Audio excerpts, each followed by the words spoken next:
Everyone loves happy endings, right? I do. Wait a minute. Before you skip this video, I want you to know that happy endings actually do exist. Yes, and I'm not here just to spoil your bliss, but today's story will show you how to get to that happy ending in your life. So here we go. Once upon a time, Saint Joan of Arc went to battle. Wait a minute. Everyone knows that Saint Joan of Arc did not have a happy ending. What with being, burnt at the stake and being condemned by the very institution she gave her life for? She did not have a happy ending. She did, but not in the way we think of happy endings. Anyway, I'm not going to talk about her death. I'm going to talk about her victory at the siege of Orleans. This was a happy ending.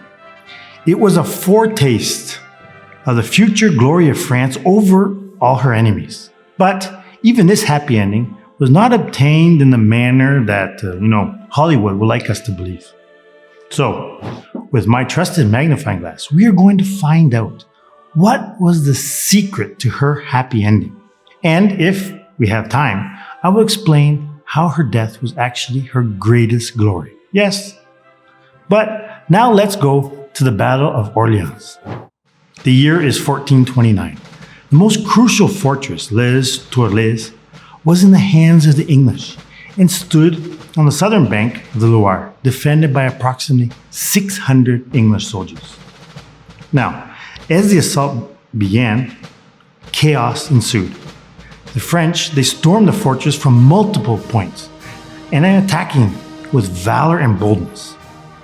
In the midst of the battle stood Saint Joan of Arc beneath the fortress, holding her banner high and urging her soldiers forward. It is important to note, she always stayed with her soldiers in the assault, exhorting them to have good heart and not to fall back, for they would have the fortress very soon. As Saint Joan of Arc was assisting to raise one of those ladders to scale the fortress, she was hit by an arrow, and it pierced her between, as in her neck and her shoulder, and came out of her back. The force of the impact flung her backwards. Her soldiers rushed to carry her to safety, and trying to tend to her wound as best they could. And it is said that Saint Joan herself pulled the arrow out with her own hand and then dressed the wound with oil. However, unfortunately, because of her being wounded, the troops began to be discouraged. And as nightfall came, the commander decided to call off the assault. Saint Joan was dismayed at their retreat. She pleaded for them to wait a little longer. Then she mounted her horse and rode alone to a nearby vineyard. There, she prayed for a quarter of an hour, seeking divine guidance. Do you know what is the best way to seek divine guidance? Yes, you guessed it right, by seeking out Mary Most Holy. Now, God had appointed her to be his own teacher. Can you imagine that? She is the one that taught Jesus all that he knew, because he wanted to be taught by her. So, let me ask you, who are we to refuse to be taught by her? Because of that, I'm going to leave for you a link in the description below for you to make your consecration to our Blessed Mother. And it is the best way, and also happens to be the easiest way, for us to guarantee a happy ending. And it's free. It costs you nothing. It's online. So don't hesitate to click on the link in the description. Don't be like those soldiers who gave up the fight. Yes, they gave up until Saint Joan of Arc emerged from her prayer with a renewed determination. So, Saint Joan took up her banner and once more she went to the edge of the trench. Now you can imagine the English seeing her after seeing that she was shot by an arrow and she fell down. She was back there again. They began to tremble in fear at the sight of her. And at the same time, the French regained their courage. So they resumed their attack with a newfound strength and storming the fortress with very little resistance. Now, St. Joan had told one of her soldiers to watch for the wind to carry her standard towards the fortress. And when it finally did, he shouted, "Joan, it touches!" And she responded triumphantly, "Then all is yours. Enter." St. Joan's banner became a sign of hope, inspiring the final surge that led to victory.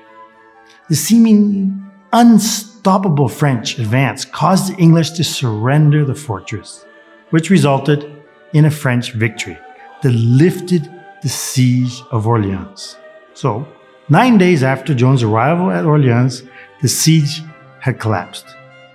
This military victory was a major turning point in the 100 Years' War. It proved once again that St. Joan of Arc was no ordinary warrior. She was a divinely guided leader, destined to alter the course of history. So, I promised you a happy ending, and there you go. But now, it's time for my trusted magnifying glass. Did you notice what happened in this battle? What was the most glorious moment? Can you guess? Yes, you're right. It was when the arrow struck her. And this is so important to remember. The troops got discouraged and were retreating. What was St. Joan's reaction? She was dismayed at their retreat and pleaded with them to stay longer. They didn't listen, so she prayed. She had found her answer. She carried her wounded body, and in that pain, she took up her banner and challenged the English fortress, and they trembled. Now, I have nothing against the English, and actually, being Canadian, King Charles III is my king. But in that battle, the English army was against God's will. So, what I want to point out is that in our battles, God will take us to victory. But that doesn't mean it's going to be a walk in the park. The cross is our standard, and we must hold it up just like St. Joan of Arc did. Now, the devil will strike you with arrows that seem to be fatal. For some people, it could be translated into as a fault or a sin or even a grave sin. But don't give up. Go to confession as soon as possible. There is still hope for a happy ending. And not just hope, there is a guarantee for a happy ending if you are determined not to sleep in sin. So, stand up holding your banner high, even if you are wounded, and God will do the rest. And don't forget that consecration I mentioned. Nowadays, God wants us to go to His mother because He loves her so much that He wants to share His glory with her. And she, in turn, wants to share her glory with all of us, you included. And that is why, in the next video, I'm going to show you how you are so important to others in your life. Yes, and it's another story from St. Joan of Arc's life. It was the to-be king of France. What did he do when she was taken captive by the English? What did he do after her death? And how was his reaction to the prophecies of St. Joan? How is this king like you and me? Don't miss this next episode. So, I hope to see you then. God bless. Salve Maria.